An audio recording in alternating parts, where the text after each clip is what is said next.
চোরাচালানকারীদের 4 জনের দল একদিন পৃথিবীর সবথেকে ভয়ানক একটি আইল্যান্ডে সাপেদের শিকার করতে যায়, যে আইল্যান্ডকে সাধারণত স্নেক আইল্যান্ড বলা হয়।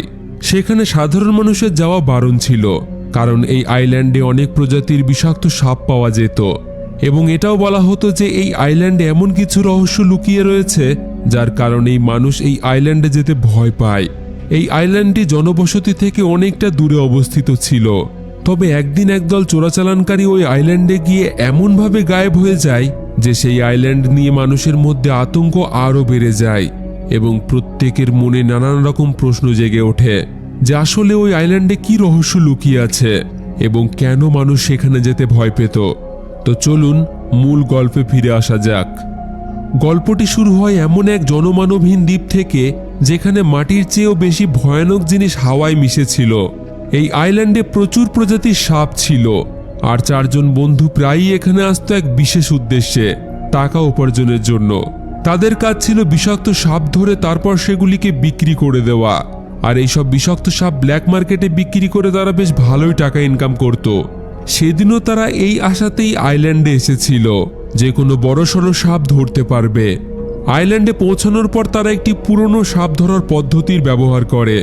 একটি মুরগির পায়ে শক্ত করে দড়ি বাঁধার পর সেটিকে মাটির নিচে থাকা একটি সরু গর্তের ভিতরে ধীরে ধীরে ঢুকিয়ে দেয়। তাদের বিশ্বাস ছিল কোনো বড়সড় অজগর বা পায়থান যখনই সেটিকে ধরার চেষ্টা করবে তখনই তারা দড়ি টেনে সাপটিকে বাইরে বের করে আনবে। কিছুক্ষণ সবকিছু শান্ত থাকার পর হঠাৎই দড়িতে জোরালো টান শুরু হতে থাকে।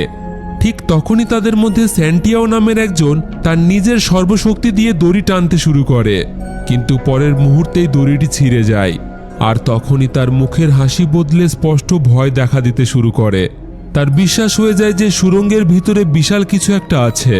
খুব বেশি চিন্তা না করেই সে নিজেই ভিতরে যাওয়ার সিদ্ধান্ত নেয়।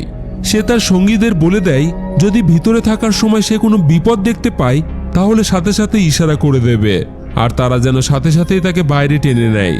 এই পরিকল্পনা করেই সে ধীরে ধীরে সুড়ঙ্গের মধ্যে ঢুকে যায়। ভিতরের দৃশ্য দেখেই তার শ্বাস আটকে যায়। সেখানে সত্যিই একটি বিশাল বড় সাপ ছিল। স্যান্টিয়াগো এক ঝটকায় সাপটিকে ধরেও ফেলে, কিন্তু তখনই সে দেখে সুড়ঙ্গটি বাইরে থেকে যতটা ছোট মনে হচ্ছিল ভিতরটা তার চেয়ে অনেক বেশি বড় ছিল। ভিতরের অদ্ভুত শব্দ, নিস্তবতা আর দমবন্ধ করা পরিবেশ পুরোটাই কোনো এক বড়সড় বিপদের সংকেত দিচ্ছিল। আতঙ্কিত হয়ে সে চিৎকার করে তার বন্ধুদের তাকে টেনে বের করার ইশারা দেয়। তবে বাইরে দাঁড়িয়ে থাকা আরবিং নামের একটি মোটা ছেলের ব্যাপারটি মজার মনে হয়। তার মনে হয় যে ভয় দেখানোর জন্য সে নাটক করছে। হাসতে হাসতে সাহায্য করার বদলে সে তার পায়ে সুরসুরি দিতে শুরু করে, কিন্তু যখনই তার চিৎকার যন্ত্রণার চিৎকারে পরিণত হয় তখন সব মজা সেখানেই শেষ হয়ে যায়। 3 বন্ধু মিলে একসাথে তাকে টানতে শুরু করে, কিন্তু ততক্ষণে অনেকটাই দেরি হয়ে গেছে। সুড়ঙ্গের ভিতর থেকে এক অত্যন্ত বিশাল আকারের সাপ এক ঝটকায় মুহূর্তের মধ্যে তাকে নিজের কবজায় নিয়ে ভিতরে টেনে নিয়ে চলে যায়। আতঙ্কিত হয়ে আরবিং হাত বাড়িয়ে তাকে বাঁচানোর চেষ্টা করে, কিন্তু পরের মুহূর্তে একটি সাপ তার হাতে কামড়ে ধরে।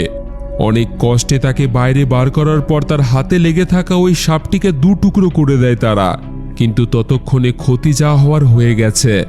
সুড়ঙ্গের ভিতর থেকে আসা সেই ভয়ঙ্কর অদ্ভুত শব্দগুলো কোনো সাধারণ সাপের মনে হচ্ছিল না। সবারই এটাই ধারণা হতে শুরু করে সেই গুহাতে কোনো সাধারণ সাপ নয়, বরং কোনো দানব লুকিয়ে আছে। ভয়ে তারা পিছনে ফিরে আর না তাকিয়ে তাদের নৌকার দিকে পালিয়ে যায়। দিন গড়িয়ে রাত হয়ে আসে। মেঘলা আকাশের কারণে প্রবল ধারে বৃষ্টি হতে শুরু করে। নৌকা নিয়ে যাওয়ার সময় আরবিংকে খুবই দুঃখিত দেখা যায়।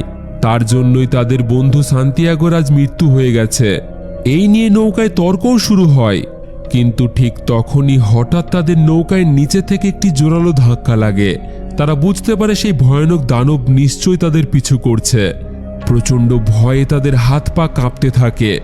তখনই তাদের কিছু বুঝে ওঠার আগেই নৌকায় আরও একটি প্রচণ্ড জোরালো ধাক্কা লাগে। এবার ধাক্কাটি এতটাই জোরালো হয় যে পুরো নৌকাটি টালমাটাল হয়ে যায়। যথারীতি ডাবিং নামের একজন ছেলে সরাসরি জলে পড়ে যায়। ডাবিংকে পড়তে দেখে বামিয়ান আতঙ্কিত হয়ে নৌকার উপরে উঠে তাড়াতাড়ি আলো জ্বালিয়ে দেয়।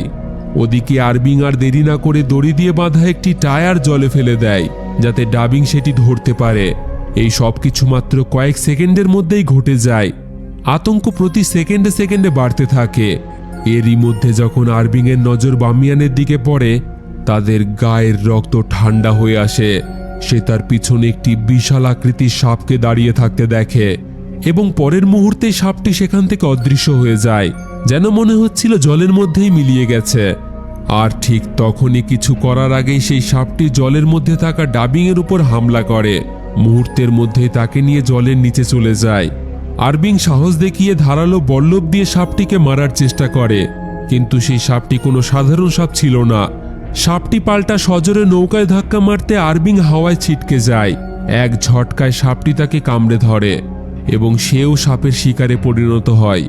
এখন নৌকায় শুধু বামিয়ান বেঁচে ছিল। সে ওই বিশাল সাপের আকার দেখে তার হাত পা থরথর করে কাঁপছিল। সে কাঁপতে কাঁপতে এদিক ওদিক চিৎকার করতে থাকে, প্রাণ ভিক্ষা চাইতে লাগে। বারবারই সে বলছিল, আমাকে ছেড়ে দাও, আমি আর কোনোদিনই সাপ ধরব না। কিন্তু কিছুক্ষণ পরেই সাপটি নৌকার উপর উঠে তার দিকে এগিয়ে আসতে থাকে।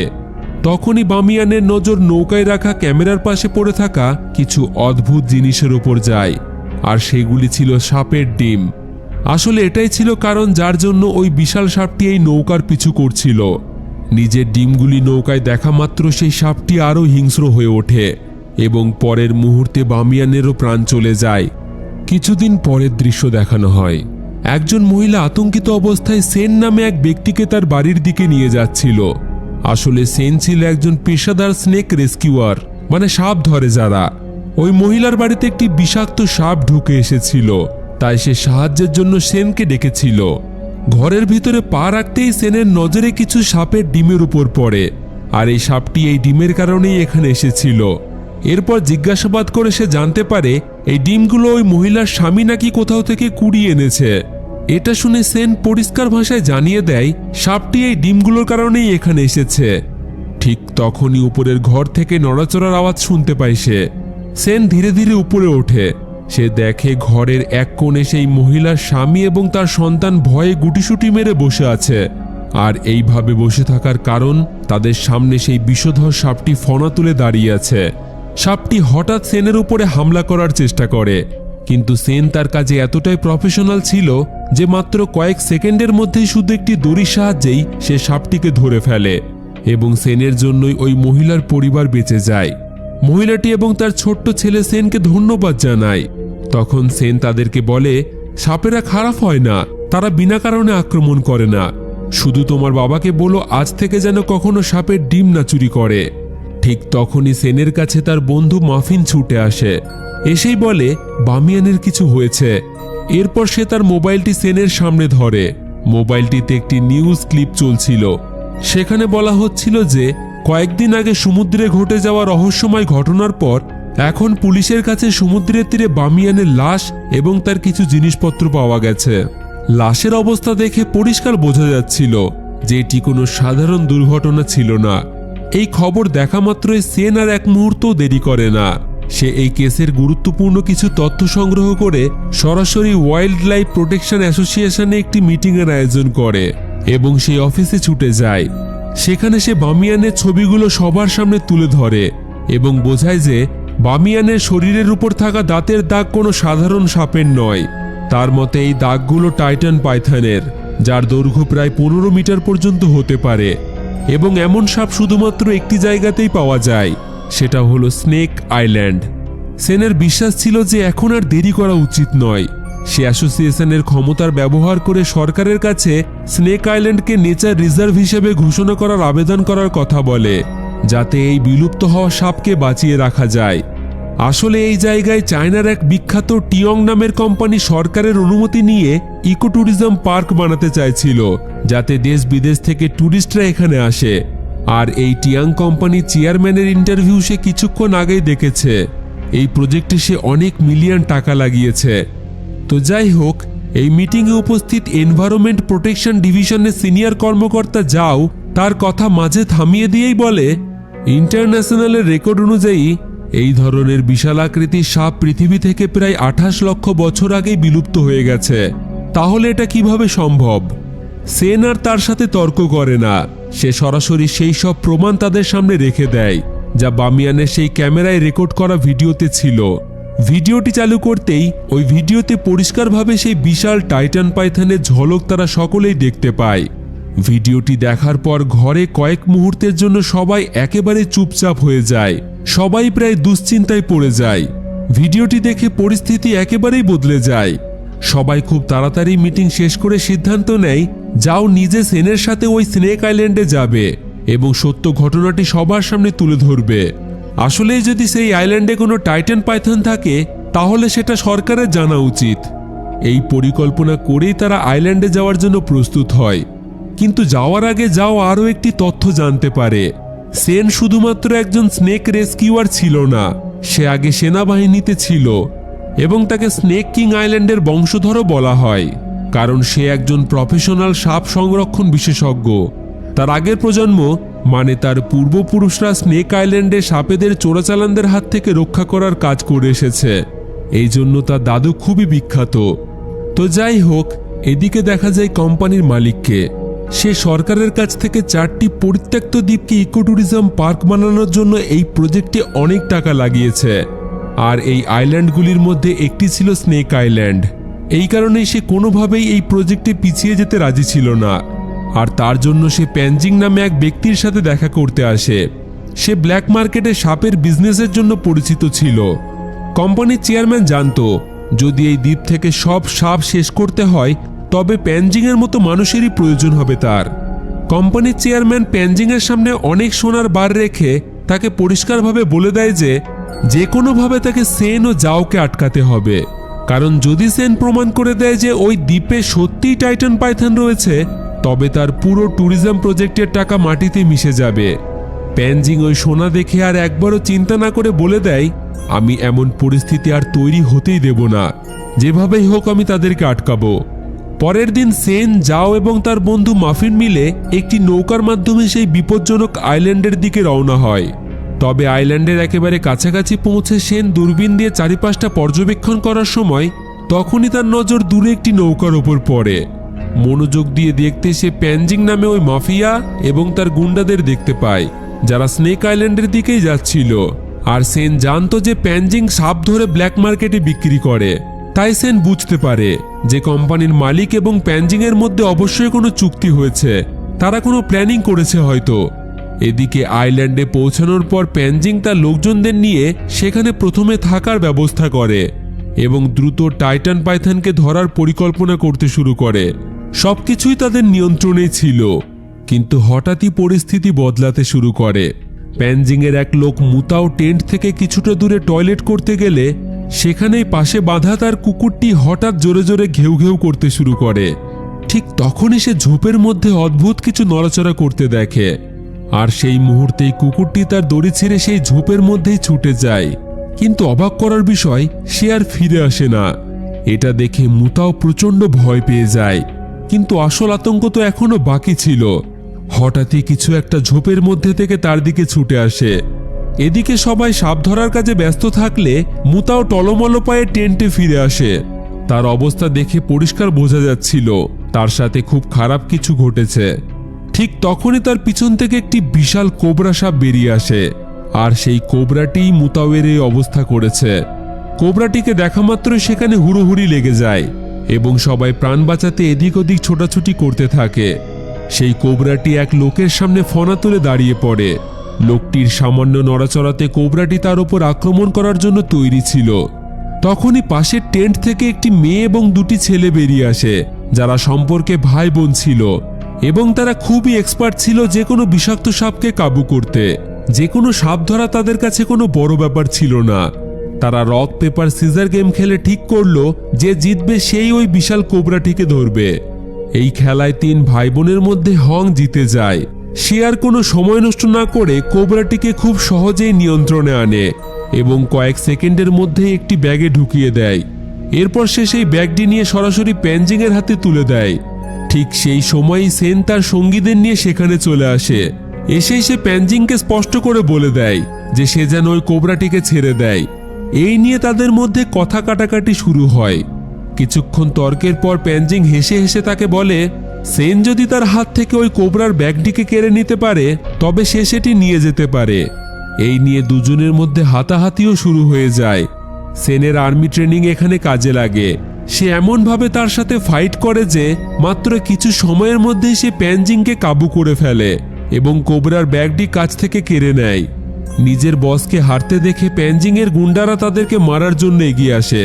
তবে পরিস্থিতি আরও খারাপ হওয়ার আগে প্যানজিং হাত তুলে তাদেরকে থামিয়ে দেয়। সে সবাইকেই পিছিয়ে যেতে বলে এবং তাদেরকে যেতে দেয়। যদিও সে এই লড়াইয়ে হেরে গিয়েছিল, কিন্তু তার মুখ দেখে মনে হচ্ছিল আসল খেলা এখনো বাকি আছে, কারণ এর পিছনে তার আলাদা উদ্দেশ্য ছিল। সে জানতো সেন যেভাবেই হোক ওই পাইথনকে খুঁজে বার করবে, আর যদি সে কোনোভাবে ওই পাইথনকে খুঁজে পেয়ে যায় তাহলে তাদের কাজ অনেকটাই কমে যাবে। তো এরপর সেন এবং তার সঙ্গীরা জঙ্গলের ভিতরে গিয়ে সেই কোবরাটিকে সুরক্ষিতভাবে ছেড়ে দেয়। এদিকে সময় পেরিয়ে যাচ্ছিল, তাদের হাতে আর সময় ছিল না।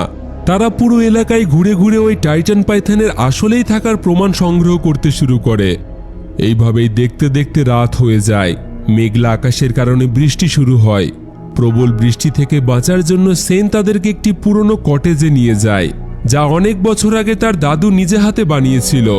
তিনি নিজেও এই টাইটান পাইথন খুঁজছিলেন, তবে জায়গাটি এখন ছিল নির্জন এবং জঙ্গলের মধ্যে একেবারে মাঝখানে।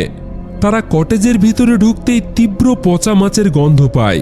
এই গন্ধে তারা একেবারে সতর্ক হয়ে যায়। সেনের সন্দেহ হয় যে সম্ভবত ওই টাইটান পাইথন এই কটেজে এসেছিল। তিনজনেই খুব সাবধানের সাথে কটেজটি পরীক্ষা করতে শুরু করে। তখনই তাদের নজর কটেজের এক কোণে পড়ে।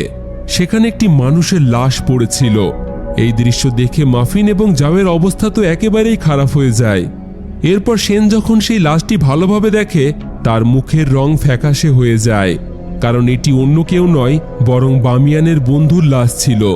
মৃতদেহের অবস্থা দেখে যাও তখনই বুঝতে পারে যে তার মৃত্যু কোনো সাধারণ আক্রমণে হয়নি, বরং তাকে আস্ত গিলে ফেলা হয়েছিল। আর এটি একমাত্র ওই টাইটান পাইথনের কাজ ছিল। এই কটেজে তারা কোনো রকম সিগন্যাল পাচ্ছিল না, তাই পুলিশের সাথে কোনো রকম যোগাযোগ করতেই তারা পারছিল না। তবে সেন ঠিক করে যে যখনই নেটওয়ার্ক পাওয়া যাবে সে পুলিশকে এই লাশের সম্পর্কে জানিয়ে দেবে। এরপর কটেজের দেওয়ালে তাদের নজর যেতেই সেখানে বড় একটি গর্ত দেখতে পায়। তিনজন মিলে সেই গর্তের সামনে ভারী আসবাবপত্র রেখে দেয়, যাতে কোনো সাপ ভিতরে ঢুকতে না পারে। রাতটা তারা এখানেই কাটানোর সিদ্ধান্ত নেয়, আর হয়তো সেই টাইটান পাইথনটি আশেপাশেই থাকতে পারে। কিছুক্ষণ পর যাও কাপড় বদলাতে চলে গেলে সেন সবার জন্য খাবার তৈরি করতে শুরু করে। কিন্তু কাপড় বদলানোর সময় যাওয়ের এক অদ্ভুত অনুভূতি হয়, যেন কেউ তাকে আড়াল থেকে দেখছে। সে চারিপাশটা ভালোভাবেই দেখে, কিন্তু কাউকে দেখতে পায় না। তাই খুব একটা গুরুত্ব না দিয়েই সে সেন এবং মাফিনের কাছে ফিরে আসে। খাবার খাওয়ার পর মাফিন ওই কটেজে ঘোরার সময় তার দাদুর একটি পুরনো বাক্স থেকে একটি ছবি খুঁজে পায়। সেই ছবিতে ছিল একটি বিশাল বড় টাইটান পাইথন। এর মানে তার দাদু নিশ্চয়ই ওই টাইটান পাইথনকে সামনে থেকে দেখেছে। ওদিকে সেন এবং জাওয়ের আবারও মনে হয় কেউ তাদের কটেজের আশেপাশে রয়েছে, আর তারা হলো প্যানজিংয়ের পাঠানো দুজন লোক, যারা তাদেরকে মারার জন্য এই কটেজের চারিপাশে ঘুরছিল। সেন যখনই দরজা খুলতে যায় তখনই সে দেখে যে দরজাটি বাইরে থেকে কেউ বন্ধ করে দিয়েছে। ওই দুইজন কটেজের মধ্যে তাদেরকে মারার জন্য অনেক বিষাক্ত সাপ ছেড়ে দেয়। ঠিক সেই মুহূর্তে মাফিনের নজর ওই লাশের ওপর পড়ে থাকা কাপড়ের দিকে যায়। তার নিচে কিছু একটা নড়াচড়া করছিল। ভয়ে তার গলা দিয়ে আর আওয়াজ বেরোয় না। সেন সাহস করে কাপড় সরাতেই দেখে নিচে একটি বিষাক্ত সাপ। সে সঙ্গে সঙ্গে সেটিকে ধরে দূরে ছুঁড়ে ফেলে দেয়, কিন্তু বিপদ এখনো কাটেনি। ঠিক তার পরের মুহূর্তেই অন্য একটি সাপ মাফিনকে কামড়ে দেয়। পরিস্থিতি হাতের বাইরে চলে যেতে দেখে সেন আগুনের ব্যবহার করে সাপেদের ভয় দেখাতে শুরু করে। সে তার ব্যাগ থেকে তাড়াতাড়ি অ্যান্টিডোট বার করে যাতে মাফিনকে বাঁচানো যায়, কিন্তু ঠিক প্যানজিংয়ের এক লোক পিছন থেকে সেনের গায়ে একটি ইঞ্জেকশন ফুটিয়ে দেয়। কয়েক সেকেন্ডের মধ্যেই সেনের শরীর আসার হয়ে আসে। সে নড়াচড়া করতে পারছিল না। সেই মুহূর্তে বিষধর সাপ দুটি আবারও তাদের দিকে এগিয়ে আসতে থাকে। ওদিকে বাইরে প্যানজিংয়ের এক লোক যাওকে জোর করে টেনে কটেজের বাইরে নিয়ে আসে। তার উদ্দেশ্য মোটেও ভালো ছিল না এবং সে যাওয়ের সাথে জোর জবরদস্তি করার চেষ্টা করছিল। আর সে ছিল ওই তিন ভাই বোনের মধ্যে একজন, যারা প্যানজিংয়ের হয়ে সাপ ধরার জন্য এই আইল্যান্ডে এসেছিল। ঠিক তখনই জঙ্গলের ভিতর থেকে কিছু একটা আসতে দেখা যায়, আর সেটা ছিল ওই বিশাল টাইটান পাইথন। মুহূর্তের মধ্যেই পাইথনটি ওই লোকটিকে এক কামড়ে টেনে নিয়ে জঙ্গলের মধ্যে চলে যায়। যাও কোনো মতে তার হাত থেকে বাঁচে। যাও আতঙ্কিত হয়ে দৌড়ে কটেজের ভিতরে ফিরে আসে এবং সেন ও মাফিনের অবস্থা দেখে বুক কেঁপে ওঠে তার। সেন অত্যন্ত কষ্টে তাকে অ্যান্টিডোটের দিকে ইশারা করে মাফিনকে অ্যান্টিডোট দিতে বলে। সময় নষ্ট না করে যাও দুইজনকে ইঞ্জেকশন দিলেই তাদের প্রাণ রক্ষা পায়। পরদিন সকালে পরিস্থিতি কিছুটা স্বাভাবিক হলে তারা তিনজন আবার টাইটান পাইথনের খোঁজে বের হয়ে যায়। তাদের লক্ষ্যই ছিল যেভাবেই হোক টাইটান পাইথনকে প্যানজিংয়ের হাত থেকে রক্ষা করা। তল্লাশির সময় একটি গাছে তারা সাপের একটি বিশাল খোলস ঝুলতে দেখে, আর এটি ছিল ওই টাইটান পাইথনের প্রমাণ যে পাইথনটি সত্যিই এই আইল্যান্ডে রয়েছে। তবে সেন জানত যে শুধু এইটুকুই যথেষ্ট নয়, সত্য প্রমাণ করতে তাদের আরও জোরালো প্রমাণের প্রয়োজন। এই সময় তাদের নজর যায় মাটিতে পড়ে থাকা প্যানজিংয়ের সেই লোক ইয়ং এর উপর। তার অবস্থা ছিল আশঙ্কাজনক, যেন যে কোনো মুহূর্তে মারা যাবে সে প্যানজিংয়ের লোক জেনেও সেন তাকে বাঁচানোর জন্য আর দেরি না করে ওই অ্যান্টিডোট দেয়। ধীরে ধীরে ইয়ং এর শ্বাস প্রশ্বাস স্বাভাবিক হয়ে আসে, কিন্তু তখনই যাও ইয়ং এর শরীরে এক অদ্ভুত লিকুইড লেগে থাকতে দেখে। এটা দেখে তার বুঝতে আর দেরি হয় না যে এই চিহ্ন টাইটান পাইথনের, যার অর্থ হলো পাইথনটির পেটে ডিম রয়েছে। এরপর তারা ইয়ংকে প্যানজিংয়ের কাছে নিয়ে আসে। প্রথমে প্যানজিং ভাবে যে সেনই হয়তো ইয়ং এর এই অবস্থা করেছে, তবে পরিস্থিতি খারাপ হওয়ার আগে ইয়ং এর জ্ঞান ফিরলে সে পরিষ্কার জানিয়ে দেয় যে তার এই অবস্থার জন্য এরা দায়ী নয়, বরং ওই টাইটান পাইথন হামলা করেছিল কাল রাতে। সত্যটা সামনে আসতেই প্যানজিংয়ের আচরণ পুরোপুরি বদলে যায়। আসলে ইয়ং ছিল তার নিজের ভাই। তার ভাইয়ের প্রাণ বাঁচানোর কৃতজ্ঞতায় সে সেনকে প্রচুর সোনা দিতে যায়, কিন্তু সেন তা নিতে রাজি হয় না, কারণ সে খুবই সৎ একজন মানুষ ছিল। সে টাকার জন্য ইয়ংকে বাঁচায়নি। সেন প্যানজিংয়ের কাছে অনুরোধ করে সে যদি সত্যিই তার কাছে কৃতজ্ঞ থাকে তবে সে যেসব সাপেদের ধরে রেখেছে সবগুলিকে যেন ছেড়ে দেয় এবং এই দ্বীপ ছেড়ে চলে যায়। কিন্তু প্যানজিং কোনোভাবেই পিছু হাঁটতে রাজি ছিল না, কারণ ওই রিয়েল এস্টেট কোম্পানির কাছ থেকে সে প্রচুর টাকা নিয়েছিল, আর এই কাজ সে না করলে ওই কোম্পানি তাকে ছাড়তো না। এছাড়াও ব্ল্যাক মার্কেটে তার একটি নাম ছিল, তার নামও খারাপ হয়ে যেত। শেষ পর্যন্ত সেন প্যানজিংকে আর বোঝাতে না পেরে তাদের জন্য একটি গাড়ির ব্যবস্থা করে দিতে বলে। ভাইকে বাঁচানোর পরিবর্তে প্যানজিং তাদের জন্য একটি গাড়ির ব্যবস্থা করে দেয়। এরপর তারা তিনজনেই সেই গাড়ি নিয়ে পাইথনের খোঁজে বেরিয়ে পড়ে। গাড়িতে যাওয়ার সময় যাও বেশ চিন্তিত হয়ে সেনকে বলে টাইটান পাইথনটি এতক্ষণে নিশ্চয়ই ডিম পেড়ে ফেলেছে, আর সেই ডিমগুলো জিনের হাতে পড়লে বিপদ আরও বাড়বে। এই স্নেক আইল্যান্ডে টাইটান পাইথনের অস্তিত্ব প্রমাণ করার জন্য ওই ডিমগুলোই হবে শ্রেষ্ঠ প্রমাণ, তাই প্যানজিংয়ের আগে তাদেরকেই ওই ডিমগুলো সংগ্রহ করতে হবে। তবে সেন প্যানজিংয়ের মতো এই ডিমগুলোকে এখান থেকে নিয়ে যেতে চায় না। সে বিখ্যাত স্নেকিং ফ্যামিলির বংশধর এবং সাপকে রক্ষা করায় তার বংশের উদ্দেশ্য।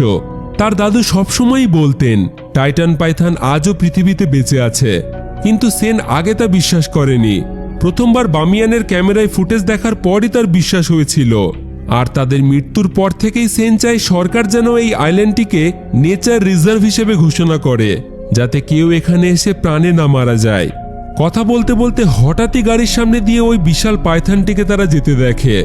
সেন দ্রুত গাড়ি ঘুরিয়ে তার পিছু নিতে শুরু করে এবং মোবাইলে ভিডিও রেকর্ড করতে থাকে, কিন্তু তখনই প্যানজিংয়ের সেই দুইজন দক্ষ সাপ ধরার লোক তাদের সামনে এসে দাঁড়ায়, যাদের ভাই সেই রাতে টাইটান পাইথনের দ্বারা আক্রান্ত হয়েছিল। তারা ভেবেছিল সেনই তাদের ভাইয়ের মৃত্যুর কারণ, আর এই নিয়ে এই দুজনের মধ্যে হাতাহাতি শুরু হয়। সেন ও মাফিন কোনো মতে অনেক চেষ্টার পর ওই দুজনকে মেরে অজ্ঞান করে দেয়, কিন্তু তারা খেয়াল করে যাও সেখানে নেই। যাও একাই টাইটান পাইথনের পিছনে ছুটেছে। কিছুক্ষণ পর দেখা যায় সে পাইথনের গুহার মুখে পৌঁছে গেছে। ভয়ে ভয়ে সে ভিতরে ঢোকে। এরপর সে ভিতরে আলো ফেলতেই দেখে সেখানে অনেকগুলি বিশাল বড় বড় টাইটান পাইথনের ডিম রয়েছে। যাও দড়ির সাহায্যে নিচে নামে এবং একটি ডিম নিজের ব্যাগে ভরে নেয়। সেখানে তখন ওই টাইটান পাইথন ছিল না, কিন্তু উপরে ওঠার সময় তখনই নিচ থেকে কেউ তার পা জড়িয়ে ধরে, আর এটা ছিল প্যানজিংয়ের সেই লোকটি যাকে পাইথন গিলে ফেলেছিল। কিন্তু পাইথন তাকে না মেরে তার গুহায় নিয়ে আসে, আর সে এখনো বেঁচে ছিল। কোনোভাবে সে যাওকে মারতে চাইছিল। সে যাওয়ের পা ধরে নিচের দিকে টানতে শুরু করে। সেই সময় যাও ব্যাগ থেকে একটি বিষের কৌটো বার করে তার মুখে ঢেলে দেয়, আর এই হুড়োহুড়িতে পাইথনের কিছু ডিম ভেঙে যায়। ডিম ভাঙার শব্দ শুনে দ্রুত কোথার থেকে পাইথনটি চলে আসে এবং ডিমগুলি ভাঙা দেখে প্রচণ্ড রেগে এক ঝটকায় তাকে চিবিয়ে খেয়ে ফেলে। যাও এই সুযোগে গুহা থেকে ডিম নিয়ে পালিয়ে যায়। ততক্ষণে সেন ও মাফিন সেখানে এসে পৌঁছেছে। দ্রুত গাড়িতে চেপে তারা সেখান থেকে বেরিয়ে পড়ে, কিন্তু সেন দেখে ওই পাইথনটি তাদের পিছনেই আসছে। পাইথনটি ডিমের কারণে তাদের পিছু করতে শুরু করেছে। সেন বুঝতে পারে যে যাও নিশ্চয়ই কিছু নিয়ে এসেছে ওই গুহা থেকে।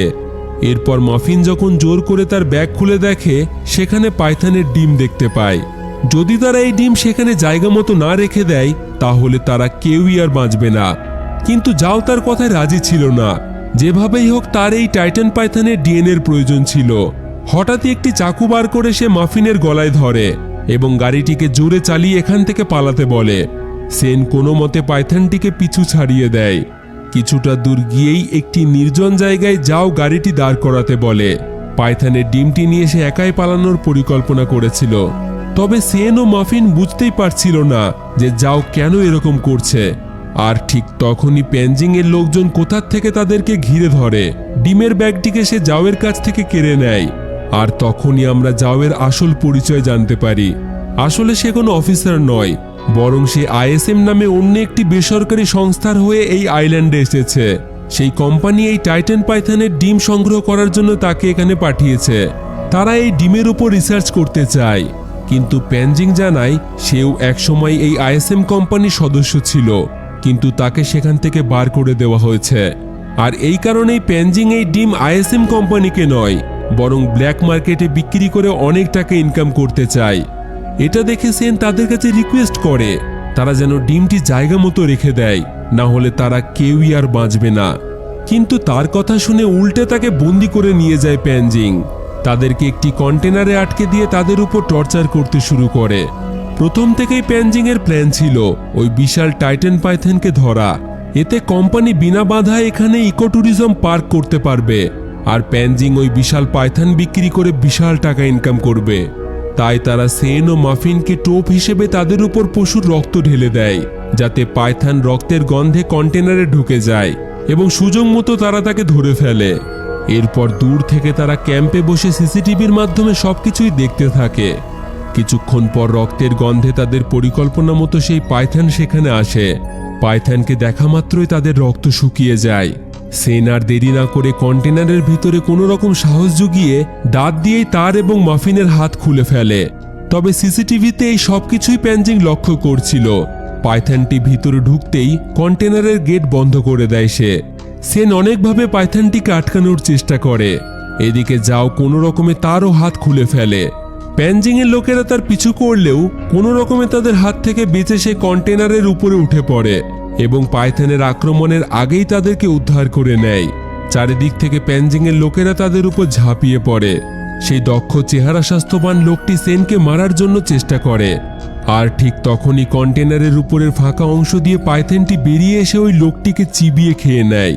এদিকে মাফিন এবং যাও কোনো রকমে প্যানজিং এর লোকেদের মোকাবিলা করে সুযোগ বুঝে ওই কন্টেনারের গেট খুলে দেয়। কন্টেনারের গেট খুলতেই ওই পাইথনটি বাইরে বেরিয়ে আসে। এবার সবাই প্রাণ বাঁচিয়ে পালাতে শুরু করে এবং পাইথনের জোরালো আঘাতে প্যানজিং এর ভাই মারা যায়। সে রেগে গিয়ে সেনকে মারার চেষ্টা করে, আর এটাই সুযোগ ছিল যাওয়ের পালানোর। সে ডিম নিয়ে পালিয়ে যায়। মাফিন কোনো রকমে সেনকে বাঁচিয়ে নেয়। প্যানজিং যাওয়ের পিছু করা শুরু করে। রাত কেটে সকাল হয়ে আসে। যাও কোনো রকমে নৌকায় পৌঁছালে প্যানজিংও সেখানে পৌঁছে যায়। সে খুব খারাপভাবে যাওকে মারধর করে, কারণ টাইটান পাইথনটিকে ধরতে না পারলেও তার ডিম বিক্রি করে সে টাকা ইনকাম করবে। কিন্তু ডিম নিয়ে পালানোর আগেই মাফিন এবং সেন সময় মতো সেখানে চলে আসে। প্যানজিং যাওয়ের গলায় চাকু ধরে তাদেরকে নৌকা থেকে নেমে পড়তে বলে, তবে যাও সুযোগ বুঝে তার হাতে কামড়ে দেয়। প্যানজিং আর সেনের মধ্যে লড়াই শুরু হয়। শেষমেশ অনেক চেষ্টার পর তারা সবাই মিলে তাকে আহত করে দেয়। তবে ইতিমধ্যে সেই ডিমের খোঁজে ওই বিশাল পাইথন তাদের নৌকার উপরে উঠে আসে। সেন খুবই ধীরে ধীরে ওই পাইথনের সামনে তার ডিম নামিয়ে দেয়, কারণ সেন তার কোনো ক্ষতি করতে চাইছিল না। ঠিক তখনই প্যানজিং এর জ্ঞান ফিরলে সে কিছু না ভেবেই পাইথনকে মারতে গেলে ওই টাইটান পাইথন তাকে এক কামড়ে দু টুকরো করে দেয়। এরপর সে ডিম নিয়ে ধীরে ধীরে জলে নেমে যায়। সেই পাইথন ওই তিনজনের কোনো ক্ষতিই করে না, কারণ তারাই তার ডিম তাকে ফিরিয়ে দিয়েছে। মুভির শুরুতে সেন নিজেই বলেছিল, কেউ যদি সাপেদের ক্ষতি না করে তাহলে তারাও ইচ্ছা করে কারোর উপর আক্রমণ করে না। তো যাই হোক, শেষমেশ যাও তার নিজের ভুল বুঝতে পারে, সে সেনের কাছে ক্ষমা চায়। তবে এই আইল্যান্ড থেকে ফিরে গিয়ে তারা সরকারকে কি বলবে? তারা যে তথ্য জোগাড় করতে এখানে এসেছিল তার প্রমাণ হিসেবে তারা সরকারকে কি দেবে? এই নিয়ে সে চিন্তিত হয়ে পড়ে। তখন সেন বলে, বিরল প্রজাতির প্রাণীদের গোপন রাখাই ভালো, তাই এই বিষয়ে তারা কাউকেই কিছুই বলবে না। তবে হ্যাঁ, সরকারের কাছে তারা আবেদন করবে যেন এই স্নেক আইল্যান্ডকে ইকো ট্যুরিজম পার্ক না বানিয়ে এটিকে নেচার রিজার্ভ হিসেবে ঘোষণা করতে হবে, যাতে এই বিরল প্রজাতির সাপেরা এই আইল্যান্ডে ভালোভাবে বেঁচে থাকতে পারে। তার এই কথায় সবাই রাজি হয়। এরপর তারা তিনজনেই বাড়ির উদ্দেশ্যে রওনা দেয়।